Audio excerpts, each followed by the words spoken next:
Millions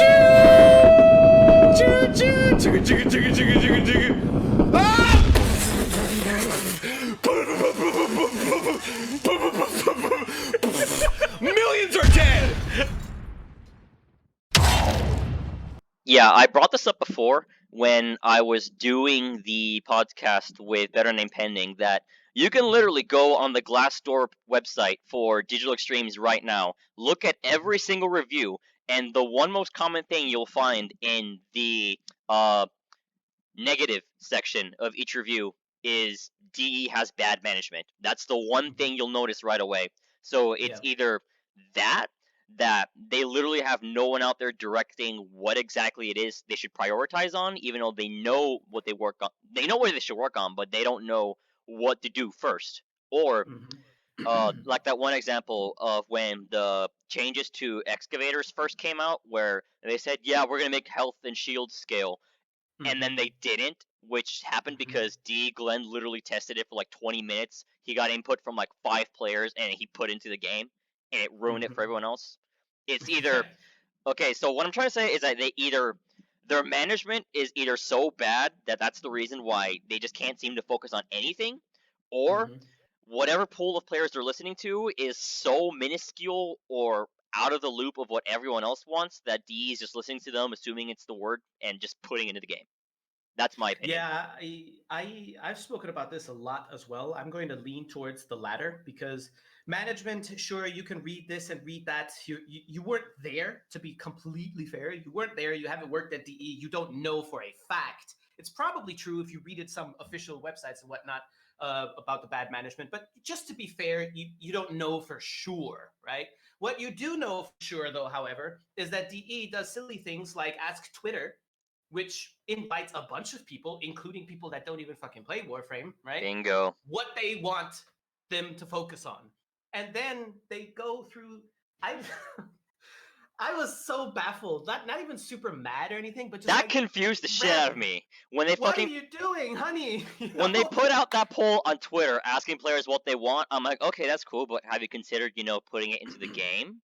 Exactly. Like, send out an email, or sorry, an inbox message to literally everyone who plays your game, just saying, hey, this is the Warframe development team. We just like to ask you like 3 questions, like, what do you want to see? Rather than putting it on Tumblr, or sorry, no, rather than putting it on Twitter, my bad, which is a third-party platform, which is not affiliated with the game.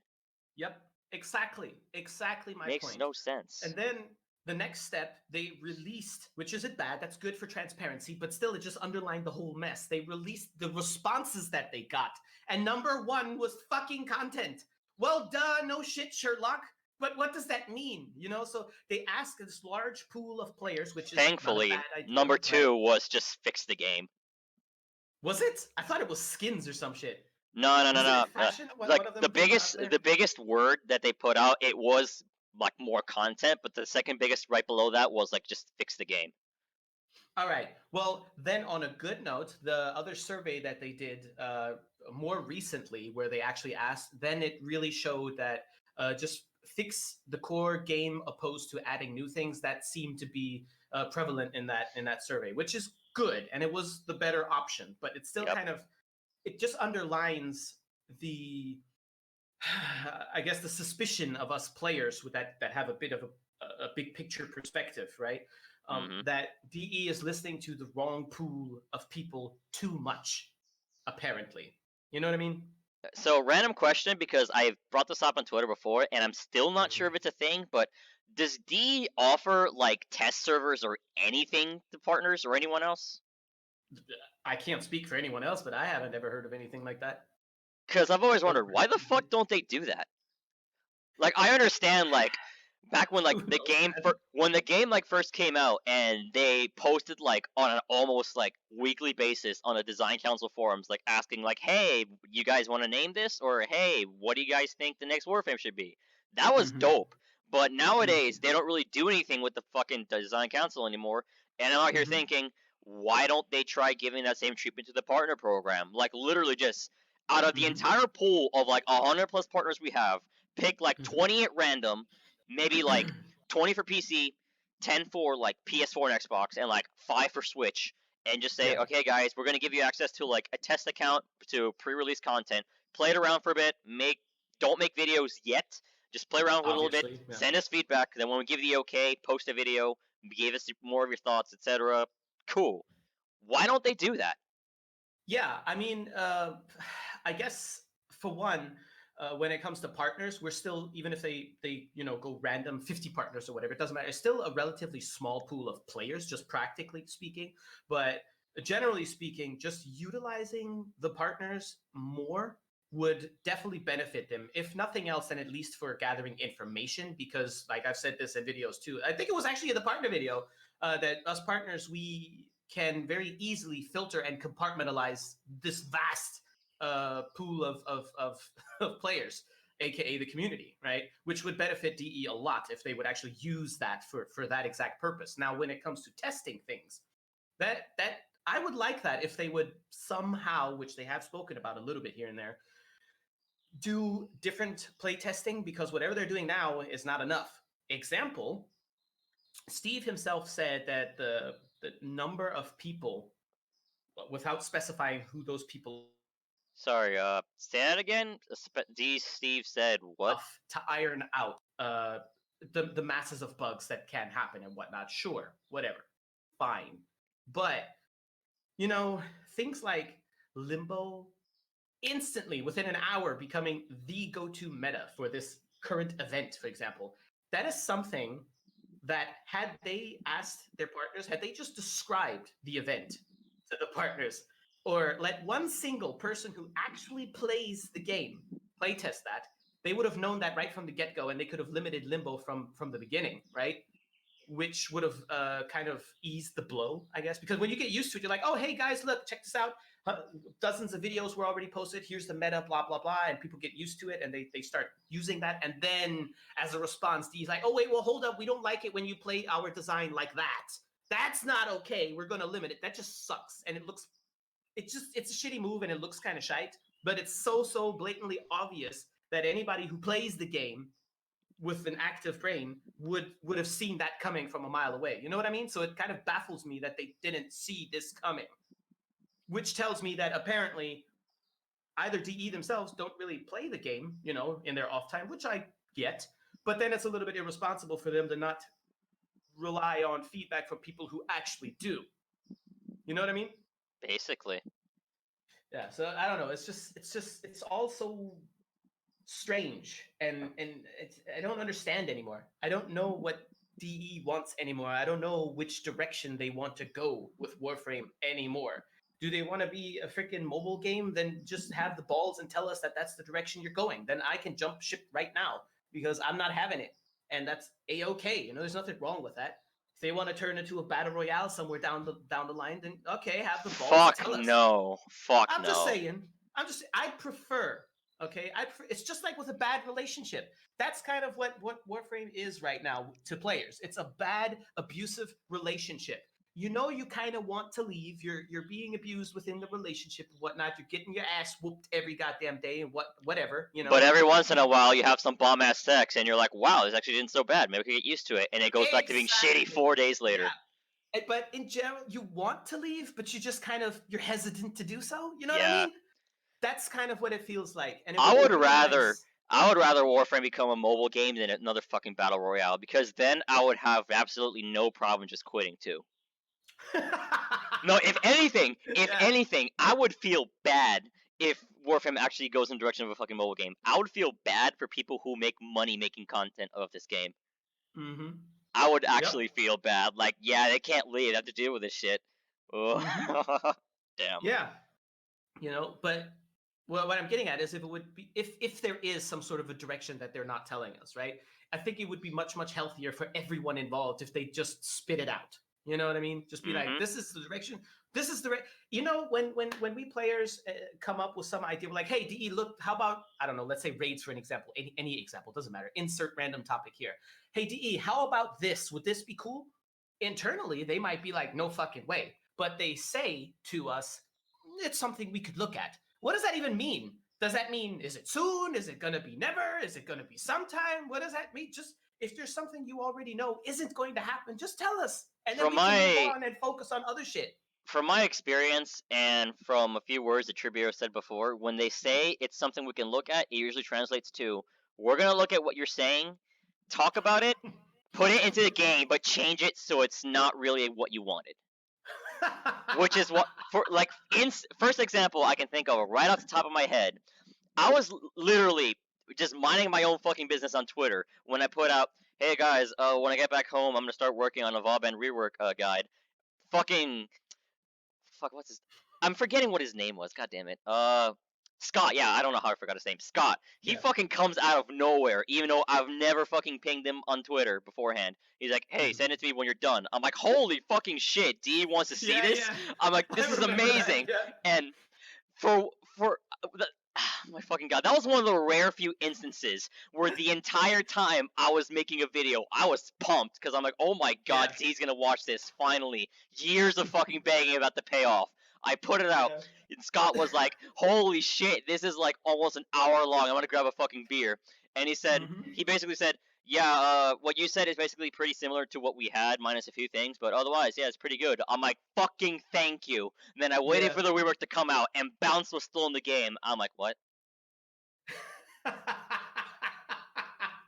Yep, I followed that whole thing because I do follow you on Twitter and everything. Oh my fucking god. I've been onto you for a very long time, right? I'm aware, yes, but that fucking destroyed me. Like literally. I know. Yeah, I can. Like I will concede that even though the rework was initially trash because the fucking animation speeds were terrible, the damage on Flechette Orb didn't scale, and was pretty buggy. On principle, though, their rework was pretty similar to what I suggested, but I explicitly said, throw out Bounce. That shit is outdated. We threw out Super Jump. We should also throw out Bounce. There is no reason to keep it. But then they turn around and they're like, yeah, we're going to flip it 90 degrees, call it Vector Pad, remove the damage, remove the charges, yeah. I'm like, you fucking ingrates. Jesus Christ.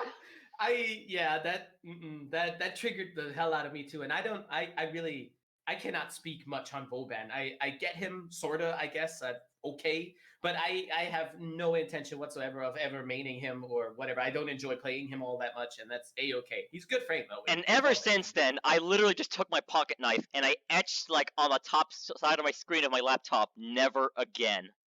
That's the last fucking time I ever put any modicum of trust into DE. The one time I allowed myself, like, oh, maybe they actually do something good around this time. They fucking crushed it. And I'm like, no, I'm never. No, fuck that. No. Well, I mean, technically, right? Hear me out. Technically, they did exactly what you said. They did get rid of Bounce. That's like the dumbest shit technicality you can bring up. If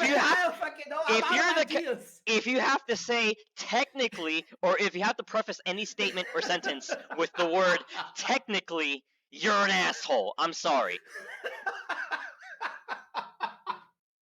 I agree, but like I said, I'm out of ideas. I don't know how it happens because, like, get rid of Bounce for obvious reasons. It's outdated because obviously this and that and whatnot. It makes sense. Rocket science. How the fuck does one go from removing that but putting in that goddamn vector pad? How? I don't fucking know. Actually, speaking of vector pad, a random person in game who watches me, he messaged me out of nowhere, and one thing he brought up was, you know, the rework was pretty good, and I'm actually a fan of vector pad. And I'm like, oh, really? That's interesting. Can you tell me why you like it? Then he said, I know you hate vector pad, but honestly, I think it's a good ability, and I can, excuse me. And he said, I can tell you why. And I'm like, okay, I'm listening. How is vector pad a good ability? And he says, all right, just pretend like you're running through void fissures, and 3 people in the team are just speedrunning the shit out of it, and one person can't keep up. What you can do is just throw down vector pad so the last person can just catch up right away really quickly. That way they don't get left behind. I'm like, oh, that's a really good idea. Barring the fact that they can just, you know, go into operator mode, void dash, and catch up. And then he just went silent. Yeah. I kind of feel bad for, like, crushing whatever fucking idea he had. But, oh, man. You know, I'm sure that there are a lot of scenarios where vector pad is a good idea. However, even putting all of those together into the same fucking room still keeps that ability super outdated and super niche, right? Just if they had just removed that whole thing and only have you cycle through 3 different kinds of balls that do different things and whatnot, it would have already been much, much better. Because the mobility, you don't even gain anything from the vector pad, do you? You don't gain anything Fuck other no! than speed, right? Well, You don't that's even even get it. dumber. You don't even get evasion. It's like literally just a fucking second-long boost. That's- Ooh, one yeah. second. That's yeah. Like I said, it doesn't make any sense. You know, they replaced one thing that was well simply unnecessary and outdated, but at least funny, with something that is still unnecessary and outdated and not funny this time. You know, Yep. I don't understand. And also, I think getting rid of it, even if they just get rid of it, I don't think that a lot of people would cry about it. You know, Mm-hmm. and instead of leaving it in there as just this ridiculous thing that we can, I don't know, it's a source for bad memes right now. That's basically the best you can get out of that ability, in my opinion. Yeah. Aside from the niche things every now and then, sure, I could drop one of those pads and then boost myself right to the ledge of a door, pop some grenades into the room, and boost myself back, or some dumb shit. Sure, you could do that, but is it really necessary in Warframe? Is it really that valuable? No. No, fucking fuck no. If the damn thing would at least be a portal, there you can drop one here and one there, and it'll stay kind of like what's that Apex Legends character or the portal game? Actually, Wraith. yeah, you know, something like that. That would have been way more interesting, and I could have thought of some shit to do with it. Yeah. Maybe still not super viable, but at least way cooler and better than what we have now. When I saw the updated ability screen in game, they fucking the one for Vector Pad consisted of, or at least the way they used Vector Pad was an open world. I'm like, why the fuck would you ever use this? I'm like, okay, besides just memeing around with like Gauss, or if you unironically go full power strength just for like high velocity speed, why the fuck would you ever Vector Pad an open world when you have Arcwing? That's completely fucking baffled me.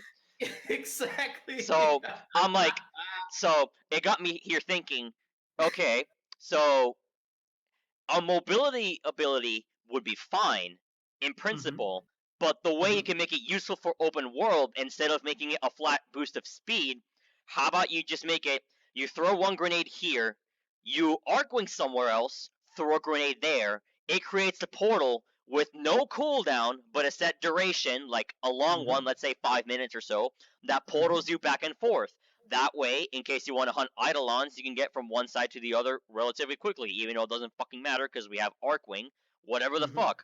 Although, I personally, now that I think about it, portals will be fucking useless in open world because we have Arcwing. Why not instead just turn it into a flat evasion, as in, throw down a vector pad, you let it fucking affect you, you get a flat amount of evasion for a set amount of time, which isn't direct survivability, but it helps. Kind of like in Payday 2, when dodge builds were a thing, where the maximum amount of dodge you can get it was like 55%, meaning you could run around in just the lightest armor possible, which was like just a suit, like no damage resistance at all, with 55% dodge on high difficulty levels, where people running around with like the speed of an elephant, but the durability of a rhino. They be running around, meanwhile you're fucking just jetting around like Speedy Gonzalez with 55 dodge. Yeah. Which I think would be an interesting idea because it would kind of reinforce Vauban as like a semi-glass cannon, where evasion doesn't exactly protect you, but it's kind of like a gamble, if that makes any sense. Yeah, it does. Yeah. Totally get what you mean. Yeah, it's something like that. You know, if you would gain any benefit from that thing other than a quick wee moment, I think it would already be infinitely better than now. So as it is now, it basically doesn't exist. I'll completely and utterly ignore that ability entirely. The only thing that effectively does is make my finger hurt because I have to cast the button again one extra time just to cycle past it. You know. So yeah, I don't know, but again. What's weird about this kind of thing, right? If you or me or literally anybody else playing Warframe actively would have designed Vauban, I'm pretty sure there wouldn't have been a bouncy thing. There wouldn't have been a speed vector thing. There wouldn't have been any other silly thing in that kind of regard, because you would know from the bat that that's a silly idea. So I have to ask, what was going through DE's mind when they decided, yes, vector pad, good idea? What was their idea of where and when and why a player would feel a necessity to use that goddamn ability?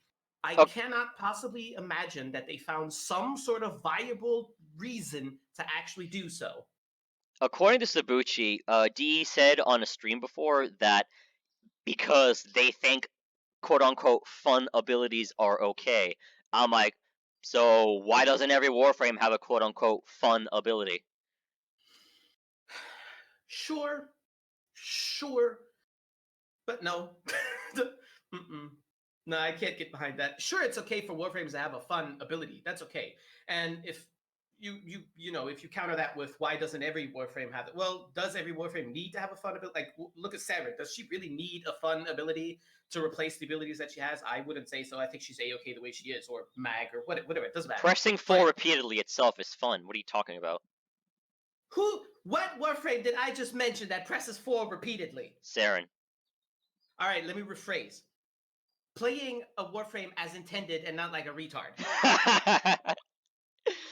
Okay, is that better? I think that's more accurate. Fair if you enough. press only one button on a Warframe, then you're not playing it right. That's just well, okay.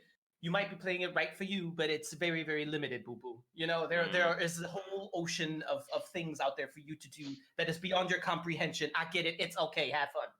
But back to the initial statement of fun abilities being okay. Sure, you're right. Totally right. In fact, that's good for Warframe, because a lot of Warframe is fairly serious in theme, right? But the vector pad isn't fun. It isn't. Like, goddamn. I don't know. It's just weird. It baffles me sometimes. The decisions that DE makes sometimes just makes me lean back into my chair and just try to comprehend for a minute, like, why I like DE. I really, not just me, but all of us, we really just want to love your game, but from year to year, you're making it increasingly difficult to do so. Like, we like Warframe because it's Warframe, not because it's Farming Simulator 2020.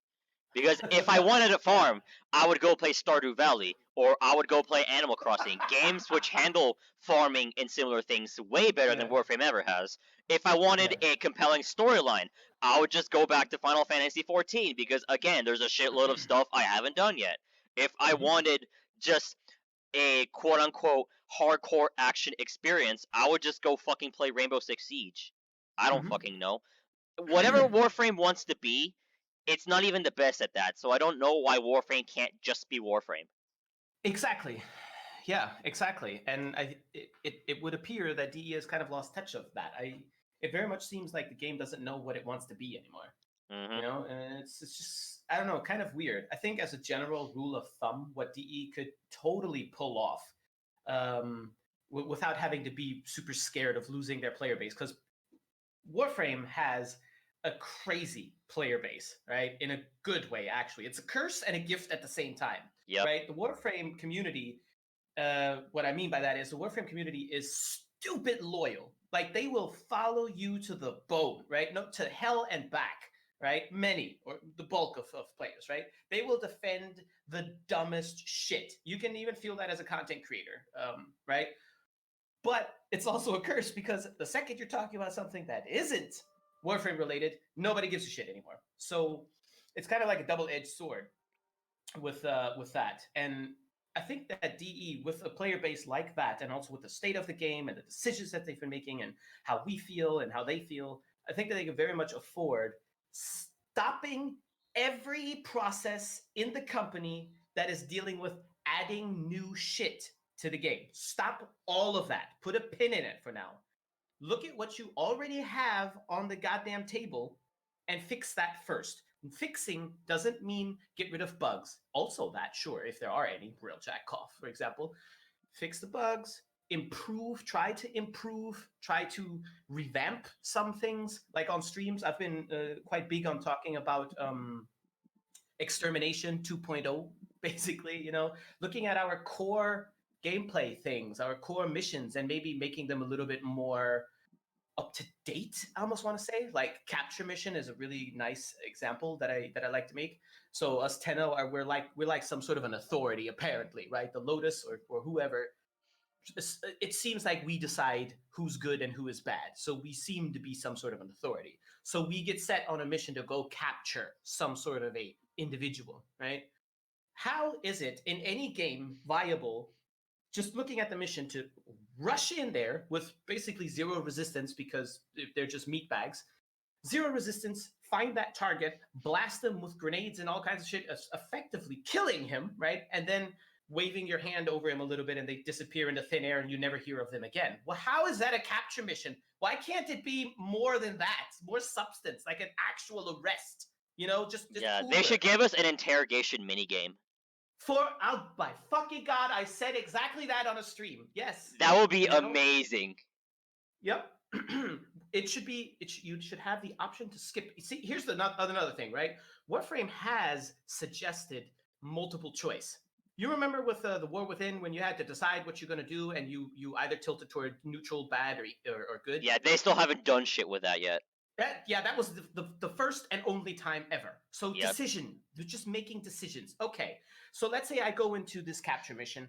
I successfully capture. My example was, instead of just blasting the bastard, maybe actually have some sort of mechanic where you have to use your brain, where you have to go into like aim glide and do like a precise shot in a weak point that is highlighted, like from Banshee or something. That could be the arm, the leg, whatever. Cap those kneecaps and immobilize him so that you can actually arrest him comfortably, right? Rather than just blow him up with the Tonkor and murder him. If you kill him, well, you still succeed in the mission, but at considerably less reward. And then to get to your part, you successfully capture him, extract him from wherever you're extracting him from, that level, and then you can interrogate him. You can skip it because some people are already going to bitch like, I don't want to do the interrogation, which is fair. You can skip that, but if you do decide to do the interrogation minigame, you can gain some extra reward from it.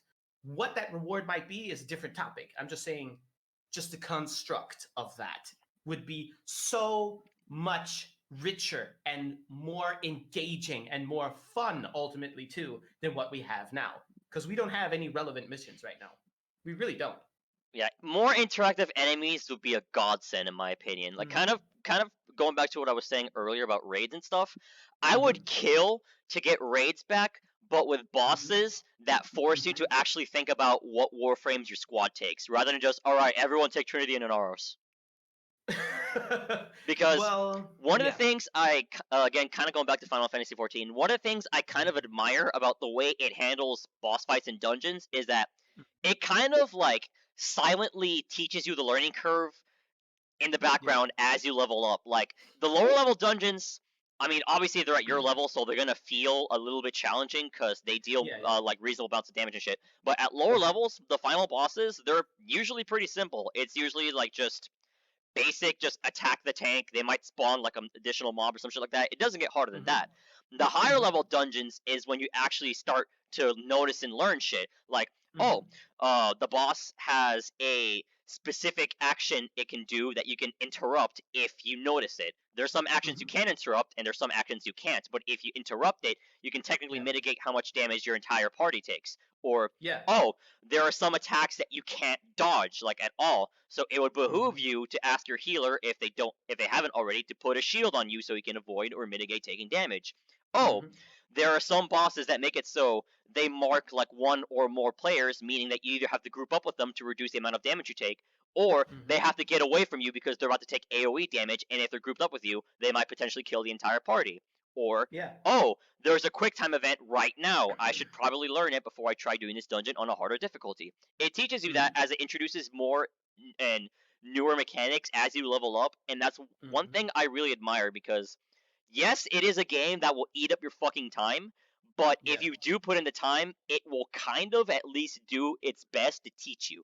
Compared to Warframe, where when you start out, you literally have to open up a second tab, Google everything, because it doesn't teach you shit. Even though they said they're working on a new player experience, which we still haven't heard anything about. Yeah. Like, I don't mind having to learn how to play a game, but if I need to fucking Google everything, there's a problem. Yes. Yeah. Yeah. I agree. Yeah. Mm. It's I don't understand why that again seems to be such rocket science, because that tutorial thing or just basic explaining is it's insane.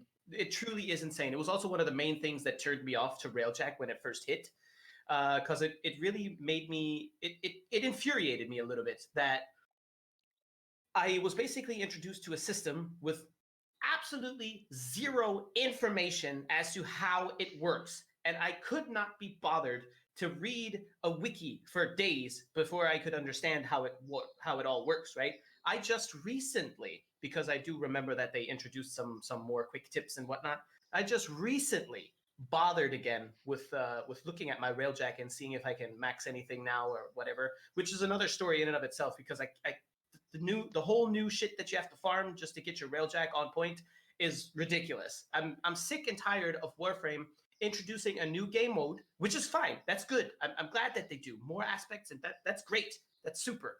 But they're always accompanied by all new mods that you have to farm from some dumb other shit, all new resources that you again have to farm from some other shit. And a lot of the stuff is also, which they have kind of been improving on, but a lot of stuff is okay, like here's Railjack, and if you want your Railjack to be good, you have to upgrade it. To do so, you need Railjack resources that you can only get from fucking Railjack missions. So essentially, what they forced you to do a little bit is play game mode, like Eidolons also, for example, play this game mode very often to get better at playing that game mode and absolutely nothing else. You know what I mean? And I'm so tired of that cycle. I'm so sick and tired of it. Yeah, I really want them to start making it a thing where older resources like alloy plates, which everyone has millions of, I want that to be the norm of, yeah, let's use older resources more frequently. But I think that if they do that, they would kind of be catering the game more towards older players than newer players, which is kind of a good and bad thing at the same time, because Yeah. not everyone, mostly like people who haven't been around for over a year, has millions of alloy plates. Not to mention that if you do make things require older resources like alloy plates, then what exactly is a reasonable amount? 5 million? For someone like you and me, that might be nothing, but for someone who just Yeah. started playing the game a month ago, they might be like, what the fuck is Massive. this? All right. Yeah. Yeah. I actually have a suggestion for that I can derive from Guild Wars. I'm going You to probably guess already know what it is. it's making the requirements scale based on level. No, but that would also work. And I think that would be a little bit sour, but that would also work. No, my suggestion would be if you recall the salvage mechanic in Guild Wars. Ah, yeah, that.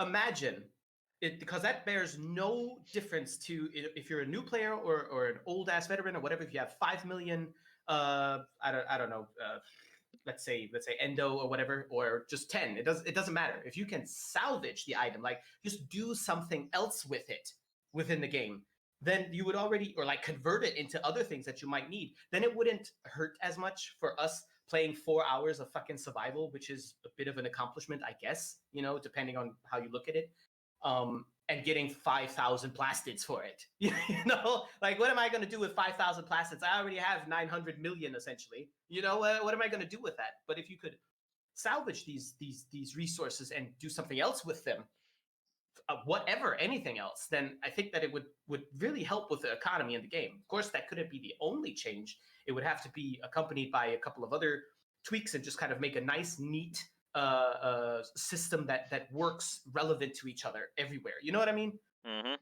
So I think that would be a very elegant approach. Probably not the only solution, but would be a good one, I guess. I hope. So one thing that I think is, well, I don't remember where it was said exactly, but I recall Steve saying on a stream somewhere before something along the lines of, "Oh, we don't sell power," which was kind of silly to me because it's pretty bold of him to say that in a game where Riven mods exist, and it kind of makes me wonder, like, what if they tried not getting rid of Rivens because at this point they can't without upsetting a decent amount of people who have them already? or the Yeah. people who are really invested into the Riven market, like the Riven Mafia or some shit like that. So Yeah. I was under the impression of, why don't they just implement a system where having or being able to attach a really powerful Riven mod on your weapon or whatever the fuck requires a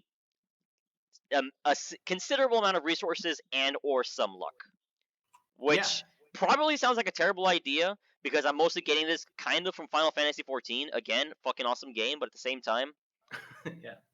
okay. So for some explanation, Final Fantasy XIV has something called the melding system, where you can either like just craft, find, or just straight up buy things called materia, which in a Mhm. nutshell, they're little gemstones you can put on your weapon to make it better. Like you can put on more Mhm. crit, you can put on like more chance to crit, more just flat Mhm. damage, etc., etc., etc.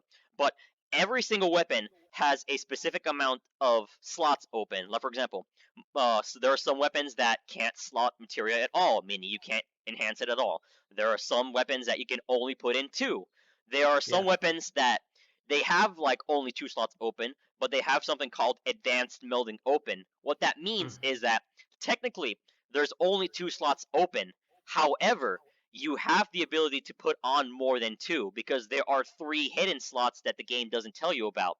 However, because these go above the normal limit of 2 and because they're hidden, just trying to successfully put the gemstone, or sorry, the materia on your weapon, it requires a significant amount of resources and luck, because if you Mhm. try to put on a third materia, it has a 42% success rate.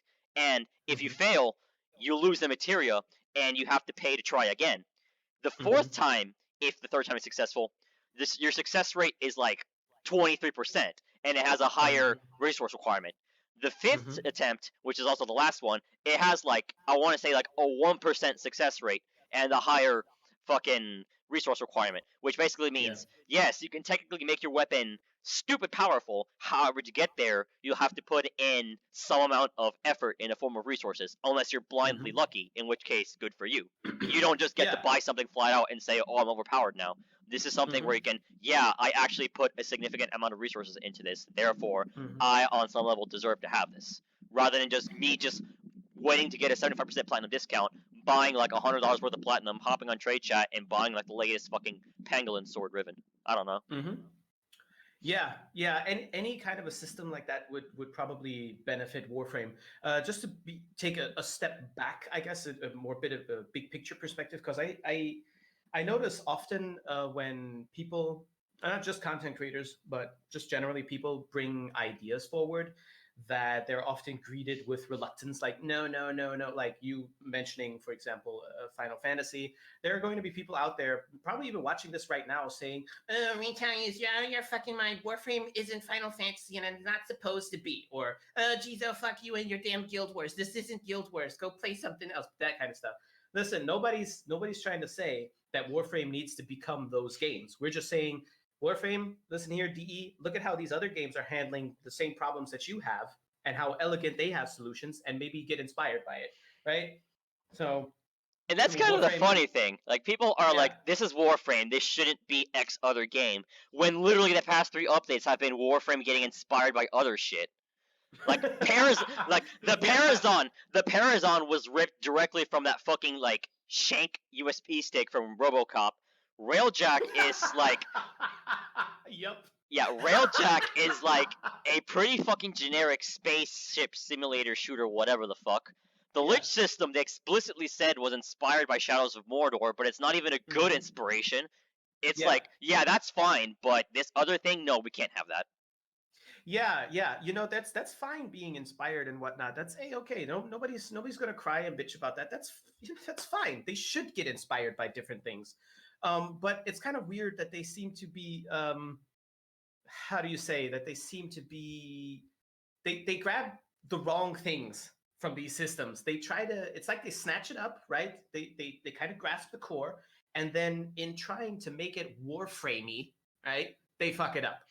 Hmm. That's kind of what it feels like. Not all the time, not every time. I'm also I'm very much not a person. I know you aren't either. Very much not a person who's like, yeah, grab the pitchforks. We're going against DE. Let's fuck them up. No, not at all. But I mean, how much louder and concise can I possibly get? You know, I'm starting to get frustrated of saying these things and not seeing it uh, uh, bear any fruits anywhere in any way at all. You know, so Warframe being as goddamn grindy as it is, it's just too much of all the, I guess, okay concepts. Grind is fine. A lot of games are grindy. Warframe has too much of it.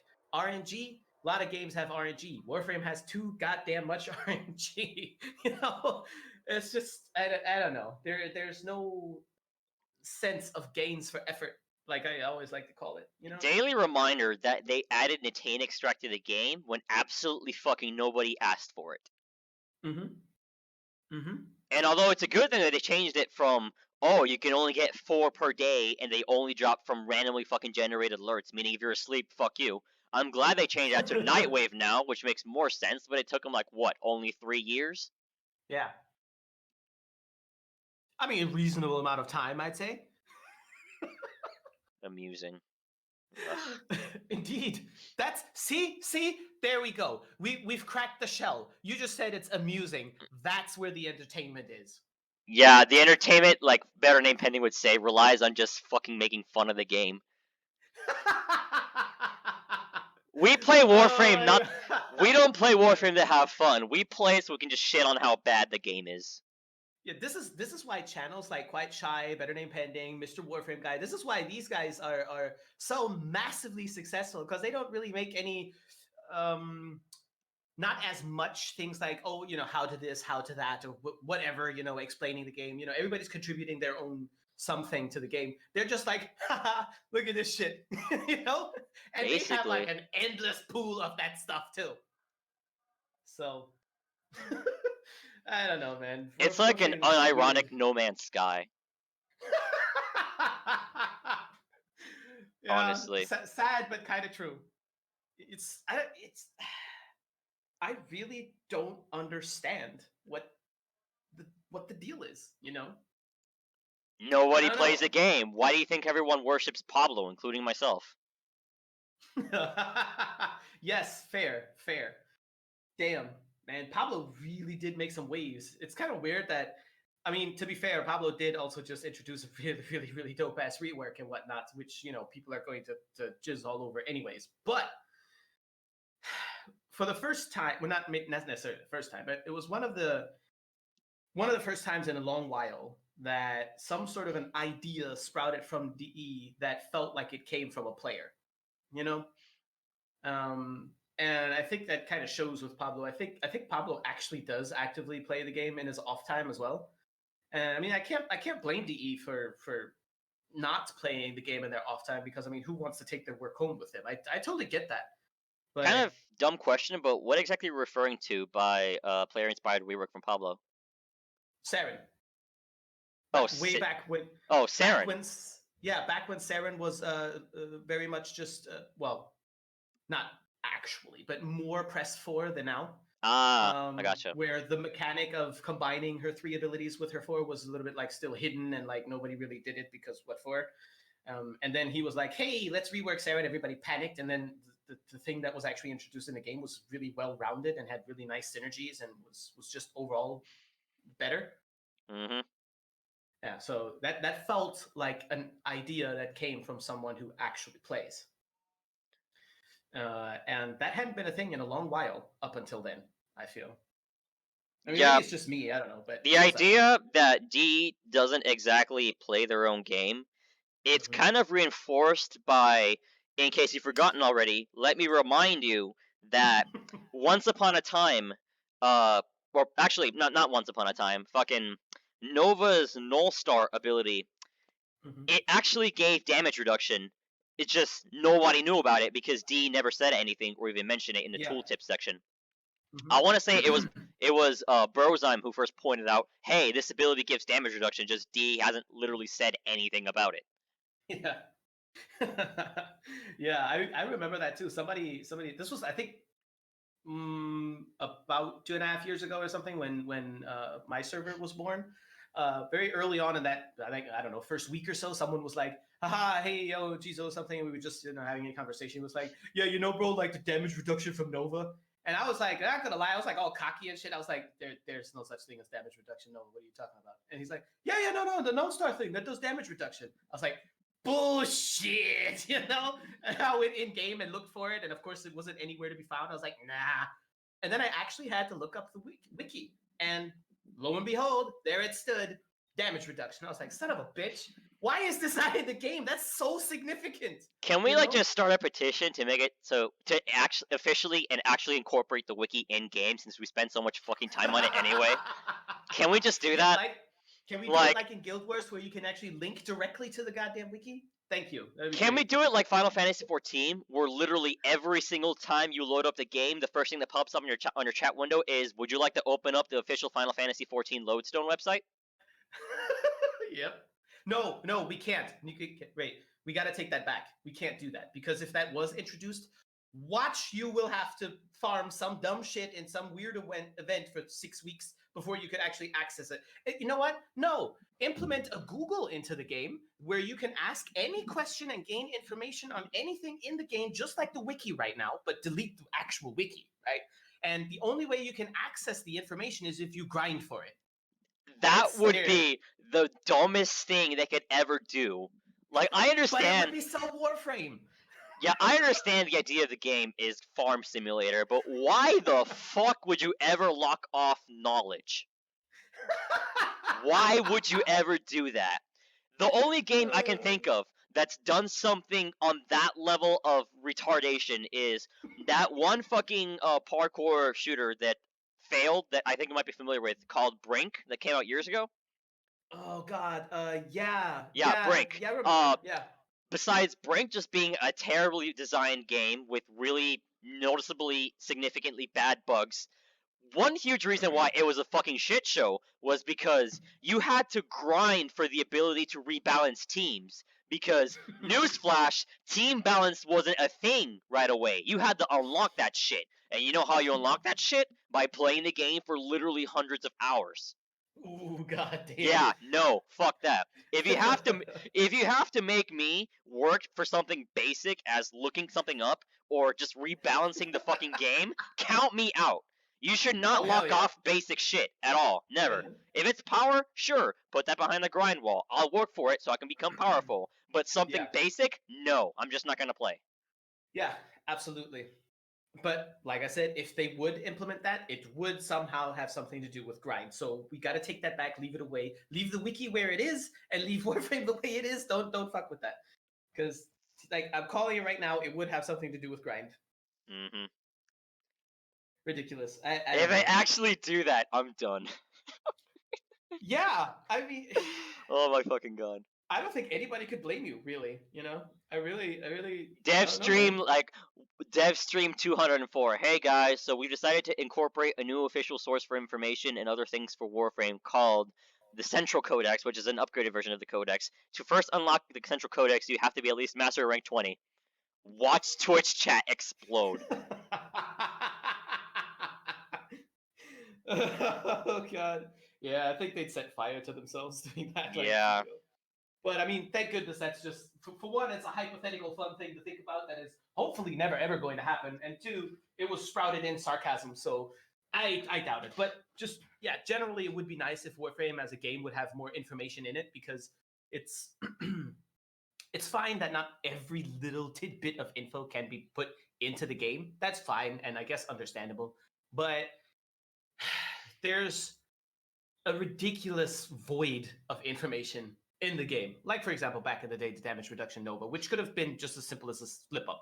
But look at more recent examples, the Railjack thing. Oh, look, here's a new game mode and a new system and a new everything. There's no need to explain a goddamn thing. Just start playing, and then introduce it later. I don't know, it's weird. Mm-hmm. Yeah, my throat is hurting. Mine actually is too, but I have coffee, so I'm good. Nah, I'm all out. I've been out for a while now. That's Jesus. Okay. That's fine. I can make some more in a sec. Do we have any other topics that we want to hit? I mean, we got plenty, but I mean, it's kind of up to you. I mean, without somehow inevitably leading to Final Fantasy XIV, I don't know. I kind of, not gonna lie, I kind of hate myself because at first I was like, as someone who I used to play World of Warcraft because I started playing around the time that Burning Cataclysm came out, and Yeah. fuck, God, I'm retarded. Not Burning Cataclysm, the Burning Crusade. Fuck, It's fine, dude. it's been so long. I'm sorry, but yeah, I used to play around the time that Burning Crusade came out, and I stopped like just after Mists of Pandaria came out because I wasn't really into it. And then I hopped onto Guild Wars 2, which I love and I still think is a good game. It's just that I don't think it has the attention it deserves. Not to mention that the developers aren't exactly doing their best at keeping the game updated with new stuff to do, which I Yeah. guess for an MMO is kind of acceptable, but Yeah. it's kind of like they're taking their sweet fucking time bringing nothing, if that makes any sense. So I'm like, I mean, it's fun, but I'm not a fan of just sitting around waiting for like morsels of content to come out. I want something that will keep me busy for ages, which is when I brought up on my Discord, hey guys, I've been thinking about trying Final Fantasy 14 because I've heard it's been out for a while. I heard that it's improved a lot, and Yeah. as someone who absolutely knows nothing about Final Fantasy 14, I've been thinking about playing it because even though it's literally called Final Fantasy 14, every single game is like in its own little universe, which is kind of fucking stupid, but whatever. So I'm like, so should I jump in as someone who's already gone through like 2 MMOs and I am literally willing to throw away hours of my life? Everyone's like, no. And I did anyway, and I kind of regret it because every single time I open up my computer, I'm like, I should probably go start playing Final Fantasy 14 right now. Yeah. And it's strange because it feels like a job, but I don't hate it. Yeah. It's like almost the opposite of Warframe, where it's a job, but there's no enjoyment to be had because it just feels like a job with no reward. Yeah. Yeah, I get where you're coming from. I'm in a similar situation with Guild Wars 2. And it's kind of funny, just like a side note that kind of touches up on this here too. Reaper Hunter uploaded a video recently, very very recently, about what's going on with Scarlet Spear and just generally the Warframe population and whatnot.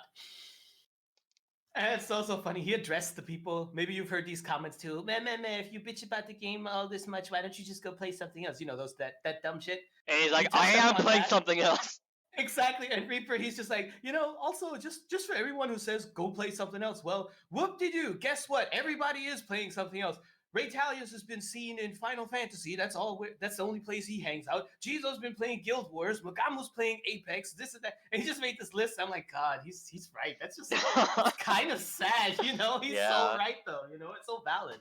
And well, yeah, with me with Guild Wars, like I said, I started playing a while ago, and it's the first MMO that I've gotten into. I've been wanting to get into MMOs for years, but never really found a fit until Black Desert Online. That seemed to be something that I really wanted to get into because I tried getting into it. I just couldn't.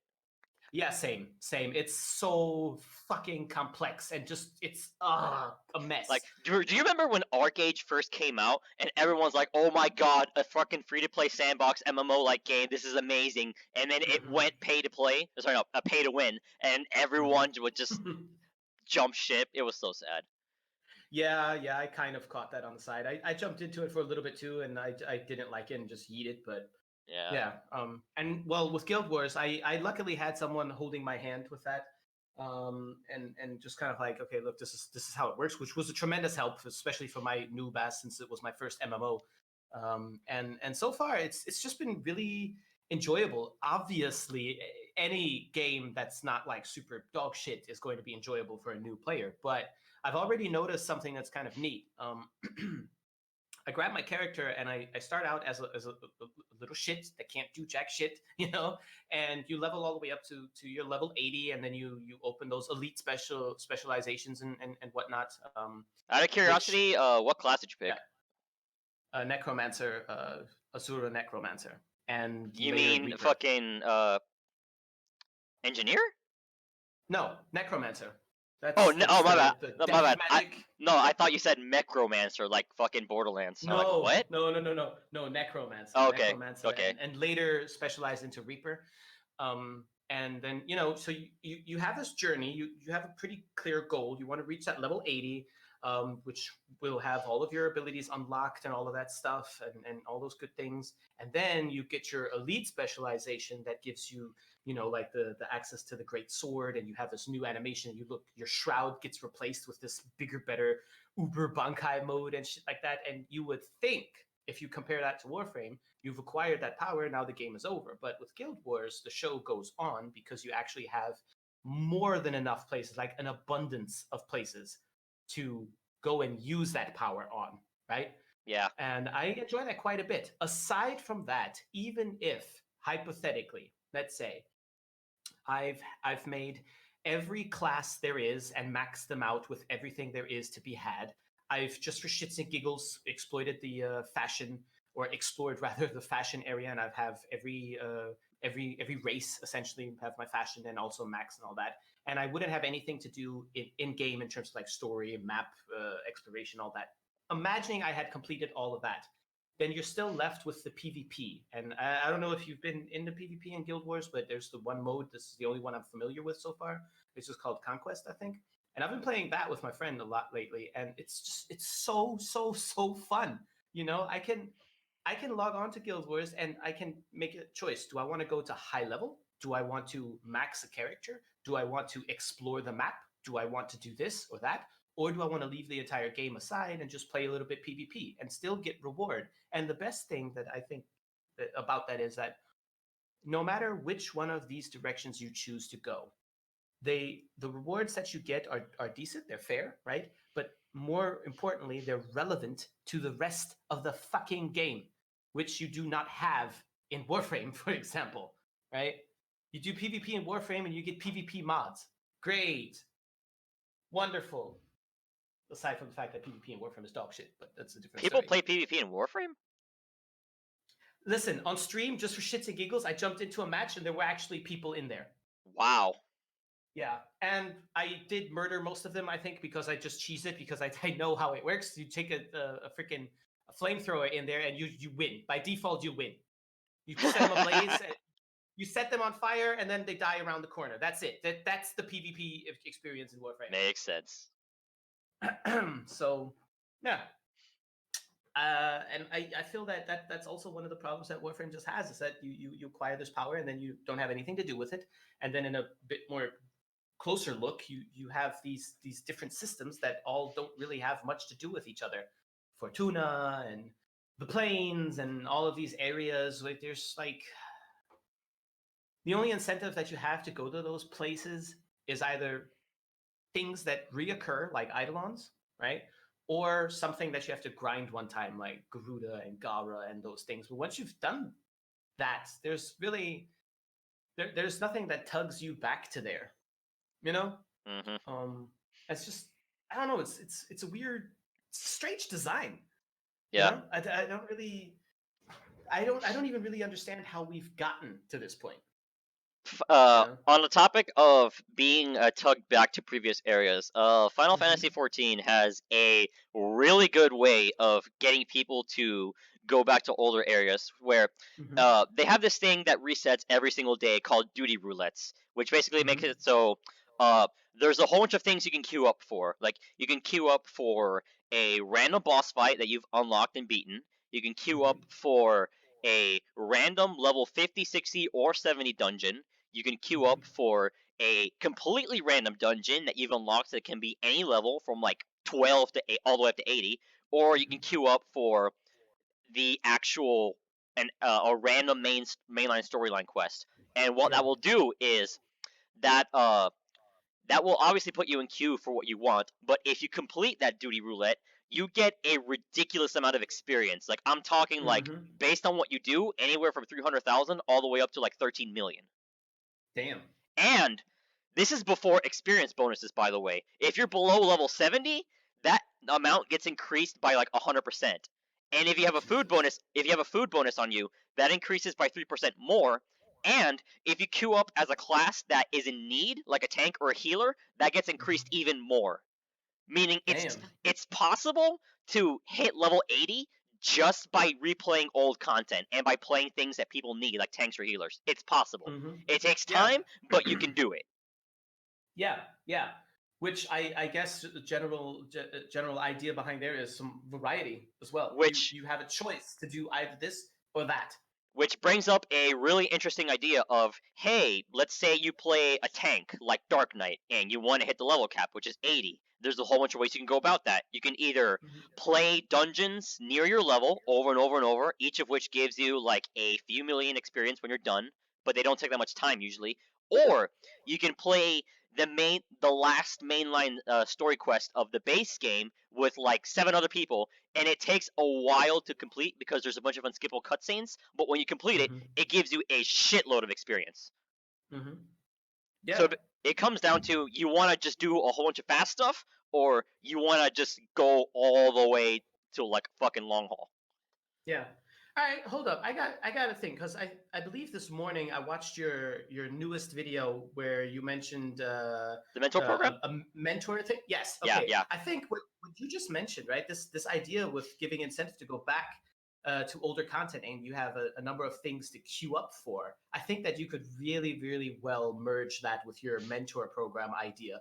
Imagine you reach a certain level in Warframe, or you acquire a certain something, whatever, where you're eligible to become this mentor person, and then there's maybe like some kind of a billboard thing or whatever, where you can like queue up for certain missions that are focused on helping newer players, so it'll be lower levels or whatever, right?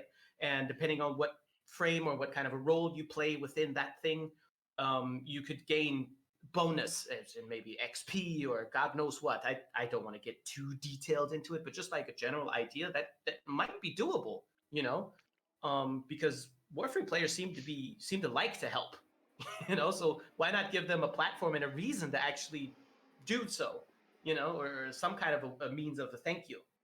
I like that, yeah.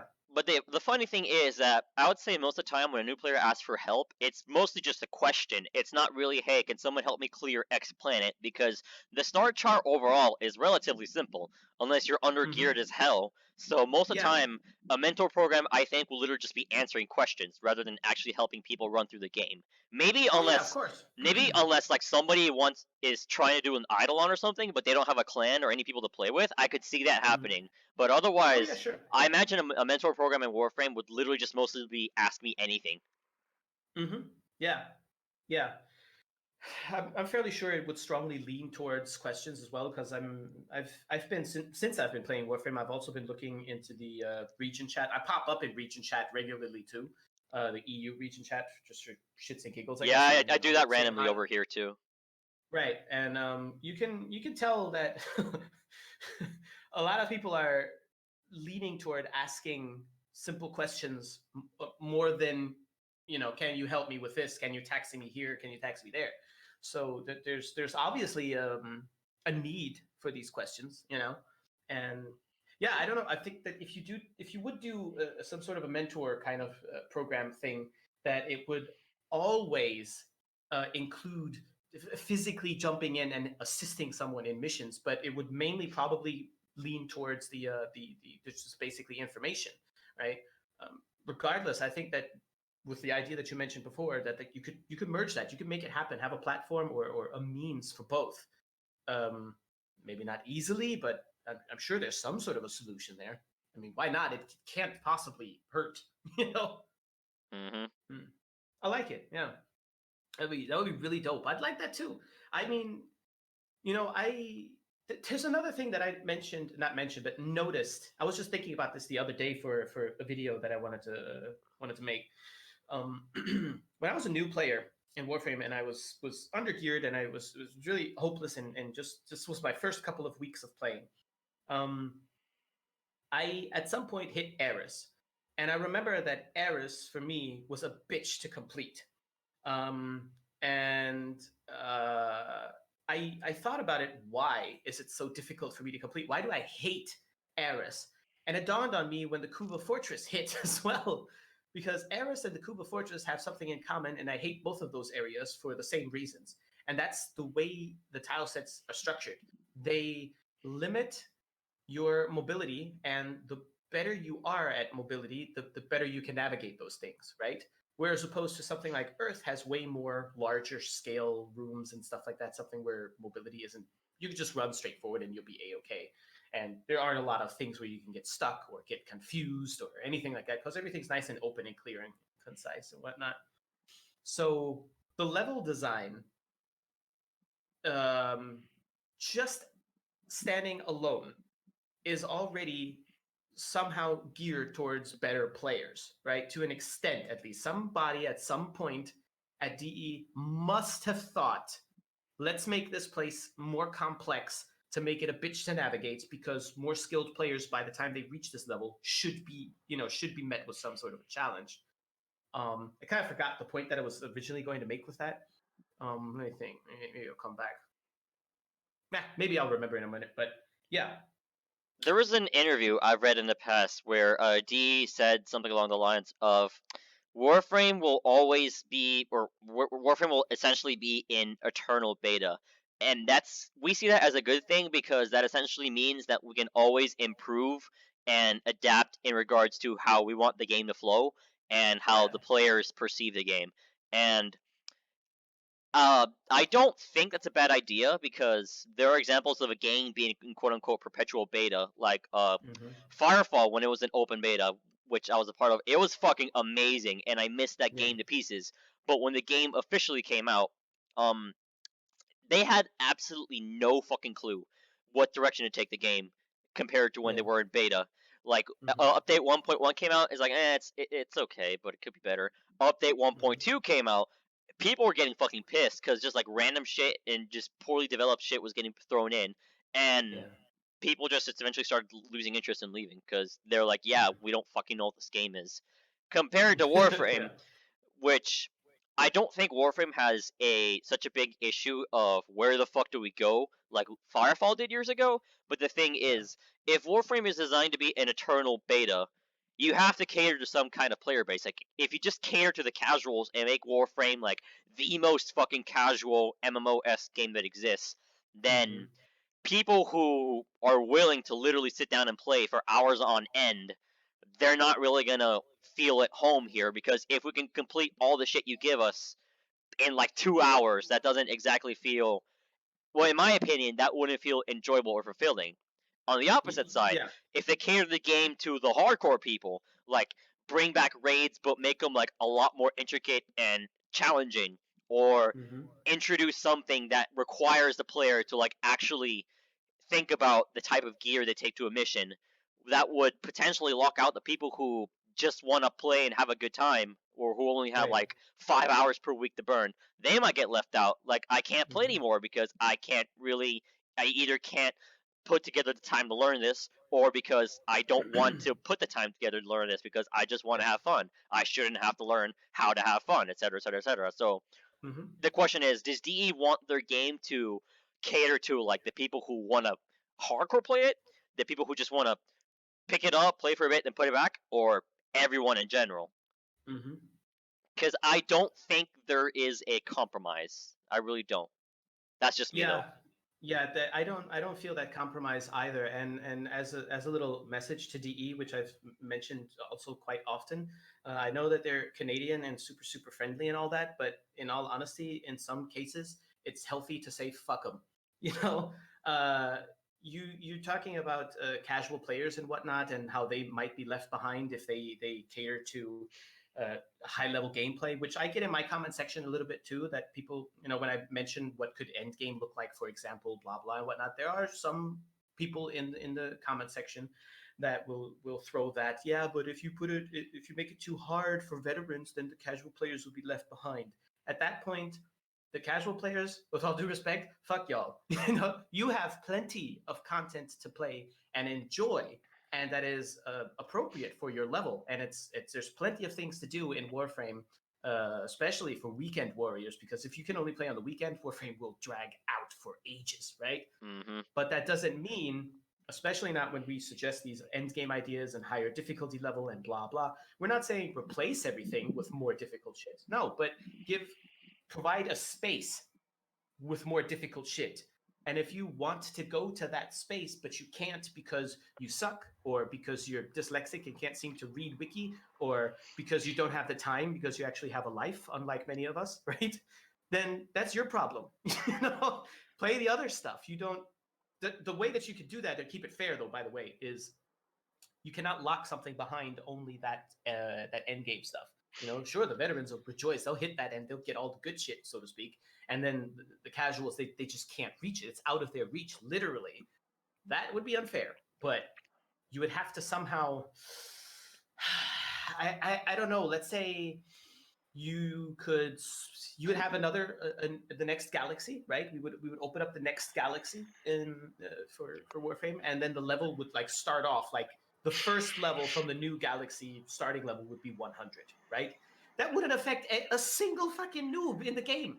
They're not even there yet. They need to finish their Mercury and their Venus. They got plenty of shit to do until they get to that point.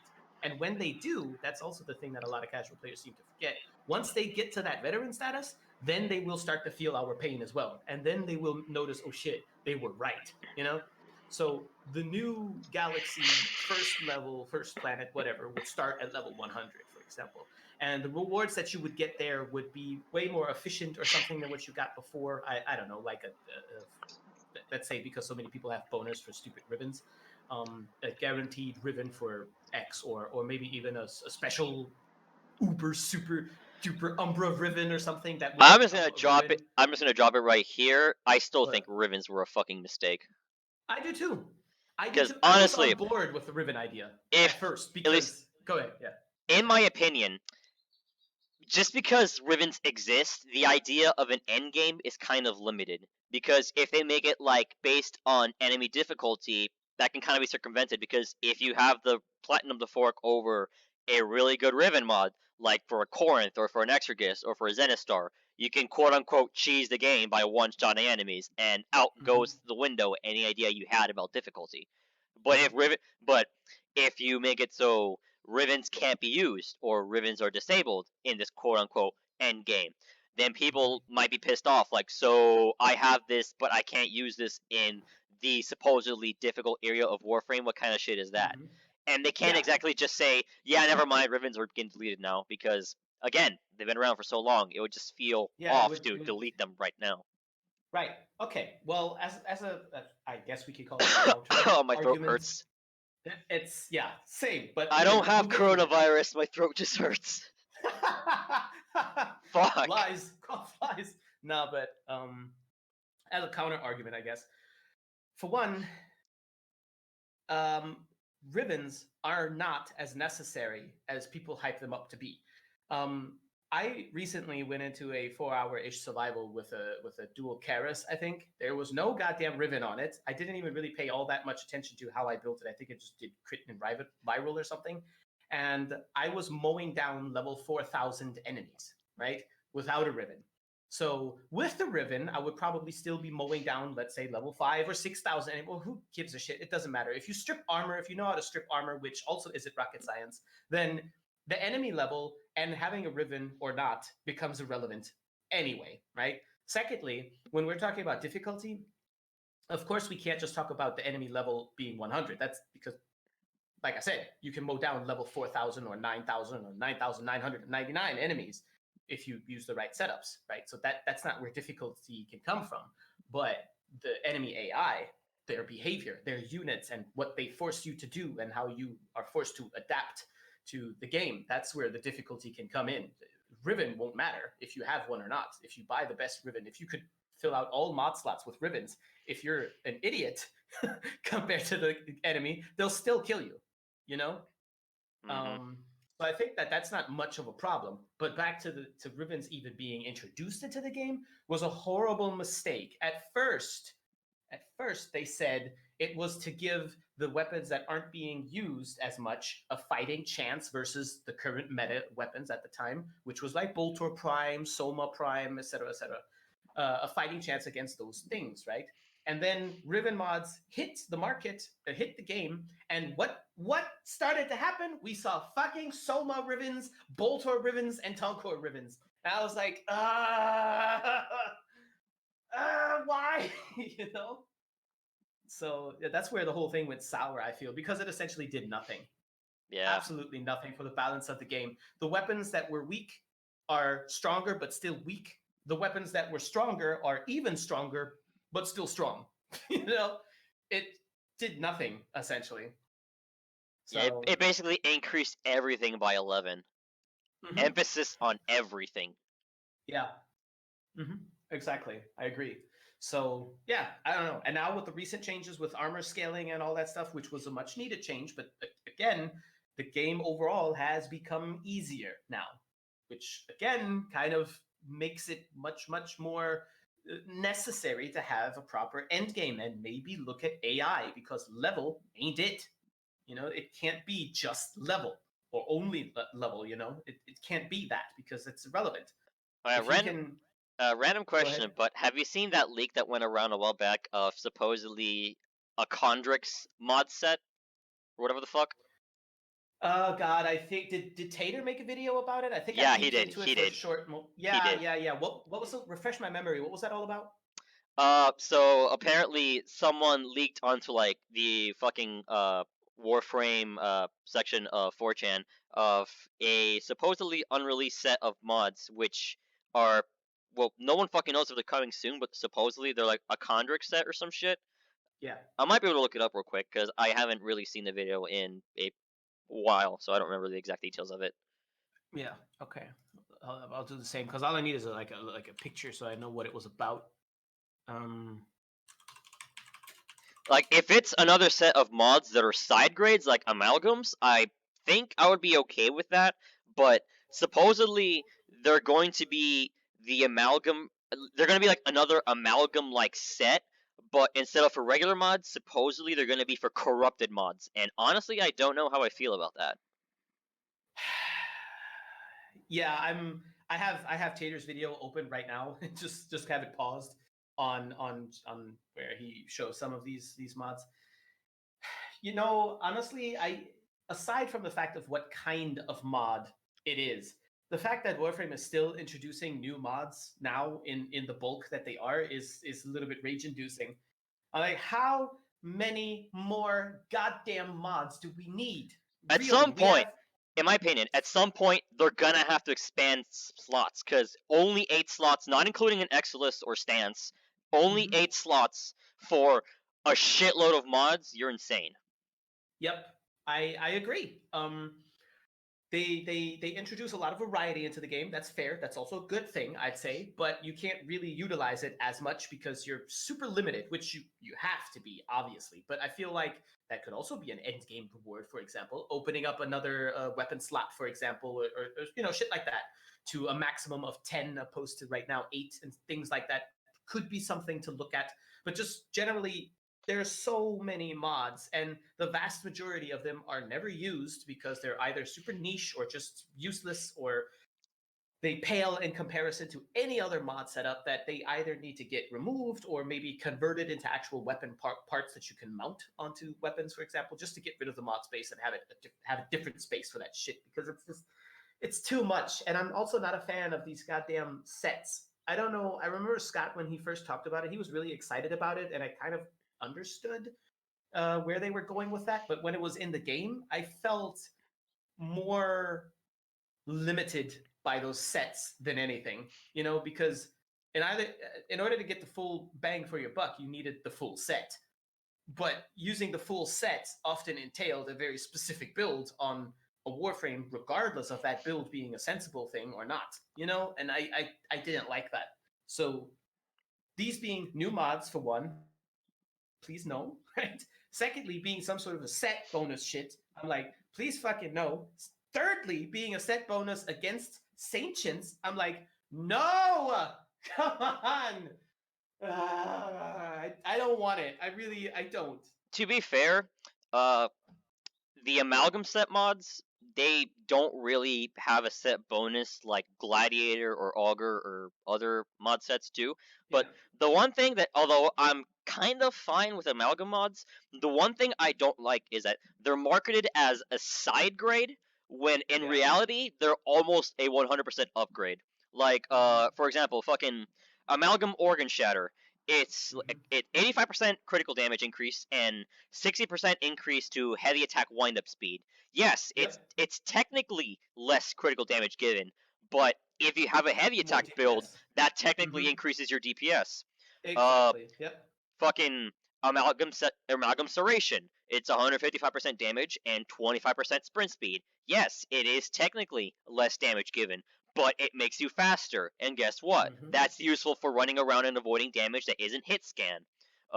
Amalgam Shotgun Spaz. 85% fire rate, 45% revive speed. Yes, it is technically less fire rate, but if you can revive people faster, that puts you at that puts you at less risk of dying if you're reviving someone, because reviving someone takes Yeah. like what 4 to 5 seconds, and cutting that down by almost half, that's a really good thing.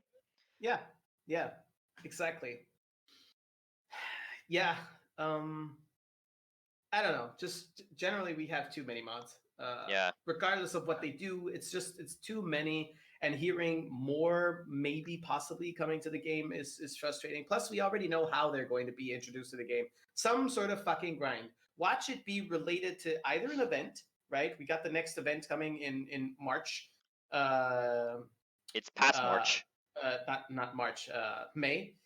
The next operation, which is, what was it called? The one with the Corpus background story. They're probably going to be whatever the fuck that, it was called, a whatever the fuck protocol. Yeah, that thing. So they're either going to be farmable from there, or they're going to drop from the next event, which is going to be somewhere around TennoCon. Watch. So it's just, I don't know. People get mad for the wrong reasons. You know, when I criticize things in the game, I think I can stand very much behind every single thing that I say, because I put thought into it, or I can at least explain my point of view, where I'm coming from, right? And people get upset about that, which I really don't understand. I don't understand, because it's super valid, you know. Like, what was the example I was about to use just now? Something about TennoCon and releases. Oh yeah, right. When I say there's nothing to do in the game, and people are like, there are so many frames, and they bring out new frames every now and then you got primes and shit. I was like, all right, you said primes. That's new shit for you to do. Well, tell me the difference between grinding the very first prime, excluding Excalibur because he couldn't be grinded anyway, the very first prime, which was Frost Prime, and every other fucking prime that has been released roughly every 3 to 4 months since then. Where is the difference in grind? Point it out to me, please. Everybody goes silent. And I'm like, yeah, you see? It's the same fucking thing every time. The This interesting isn't necessarily bad, but there's just no variety. There's nothing to do. The interesting thing is that the idea of Prime Access existing to support the developers, I don't think that isn't quite as valid nowadays, because if DE has the resources to put together a yearly convention, which they're still doing, but it's a virtual one, even though, because this coronavirus shit going on, if they have the resources to put together a independent convention for their own game, where that's more commonly seen in large developers like BlizzCon and shit like that, then I don't really think that you can call yourself quote unquote small indie developer anymore. Yeah. Because I don't know if you remember, but actually, first of all, I'm more of the opinion that fucking Prime Access should be removed. Like, maybe not 100%, but made cheaper, because I don't know if you remember, but Frost Prime and Ember Prime were both added to the game without being part of Prime Access. They just got thrown into the game. DE said, "Hey, these drop from the void now. Go farm them." There was never a Prime Access for Ember or Frost Prime. Every Prime that followed after did have a Prime Access. So they literally came out of nowhere with this. Yeah, we're doing this now. Fucking buy the Primes if you want. It was never 100% thing. So the idea of, oh, Prime Access supports a small indie developer, the idea of that existing is absurd, if you ask me. It's literally just pay to get it now. Kind of like how in Final Fantasy XIV, you can fork over like $30 to instantly get a class of your choice to like level 70, which isn't level capped, but it's pretty close. Yeah. Well, you know, I think that maybe with like Prime Access being a thing and whatnot, or being as expensive as it is right now, because I too think that it's more on the expensive side, I'd say, because I've never bought a Prime Access ever, because for one, I've been broke ever since I started content creation, right? And I've got better things to do with 125 euros than buy something that's a little bit shiny in game. But that's just my opinion. But regardless of that, I still think that it's a little bit on the expensive side. And I don't think it matters too much if DE needs it desperately or whatever, or can't afford to make it cheap or whatnot. I think they're just keeping it around as is because it's a certain source of income that they know for a fact is going to happen every 3-ish month or so. Like which isn't bad, but I don't know. I can't possibly know their numbers. I don't know if they could afford to drop it from 125 euros, which it is here for the full pack, to like 100 or 99.99 or something like that. I don't know if they could afford that effectively. I don't think it matters all that much either, because you can farm the shit for free too. I don't know. Even though I tweeted it out as a joke before, I think that if DE really wants quote unquote official like financial support or whatever the fuck, they should just roll out some kind of like fucking monthly or yearly subscription service. Call it fucking Warframe Prime. I don't care. Mm-hmm. I personally probably wouldn't buy into it unless it offers some reasonable shit if they actually ever did that. But otherwise, no. Prime Access is just you pay to get stuff. It isn't financially. It isn't buy into Prime Access to help us fucking develop the game. No, it's just you get shit for just buying stuff. Mm-hmm. Well, it still helps them though, because it's income. It's revenue one way or the other. Of course, yeah, but in my opinion, they can't flat out say, if you want to support us as a small indie developer, please buy Prime Access. No, don't do that. Oh no! That please thing that shit don't fly no more. I agree with that. But I don't. Do they actively do that? Do they actively advertise it as such? Still? Nah, they just kind of say like, "Hey, the new Prime Access is out." Then they show it off for like a few minutes or so, and then they go back to whatever they were doing. Yeah. All right. Well, then that's okay. Sure, the price. Yeah, that's fine. Whatnot, but whatever. I think there are way bigger issues right now. Like, for example, there not being anybody left to play the game and buy the damn access to begin with. I'd say that's a little bit more pressing, DE. Yeah, can't make any fucking money. There's no one around to make money off of. Exactly. Yeah, I don't know. I really don't know what to do with this game anymore. Nowadays, I find the most joy from Warframe from making videos about Warframe. That's more enjoyable to me than actually playing the game. Except when it comes to playing longer survivals with either random people that happen to DM me from, let's say, YouTube, and they're like surprised that I even respond, which I still don't really get, but okay. Or clan mates or friends or whatever. We just want to hang out a little bit and just kill some shit, and then we hop into survival for as long as we're in the mood for it. That and making videos about Warframe is fun. Everything else to me feels like a chore, and I try to not mess with it. So, yeah. And that's sad, because that's not what it should be. Everything's just too tedious. I'm gonna cut it off here because my throat really hurts. I'm in the mood to go back to Final Fantasy XIV. That's fine. I swear, everyone's gonna think I'm being sponsored by fucking Square Enix because I've talked about it so much. God damn it. And So, no, okay. in reality, I fucking love that game. Like, yeah. I'm excited as fuck for the next expansion. I'm guaranteed gonna pre-order it. Even though I normally don't pre-order, I'm pre-ordering the fucking expansion. But that is so fine. When you are passionate about something, then oh my god, go for it. You know what I mean? Enjoy it while it lasts. I almost want to say, not to sound like tragic or dramatic or anything, but there's nothing wrong with that. Enjoy. I'm enjoying the fuck out of Guild Wars right now. I have absolutely no remorse whatsoever that I'm not in Warframe as much. I'm still in Warframe every day, even if it's just for login or just to say hi or whatever. But I don't regret that one bit. I'm having fun with Guild Wars, and period. Moral of the story: I like Warframe, but I like it from a distance, and that wasn't that wasn't a coronavirus joke. That was just unintentional. No, I get it.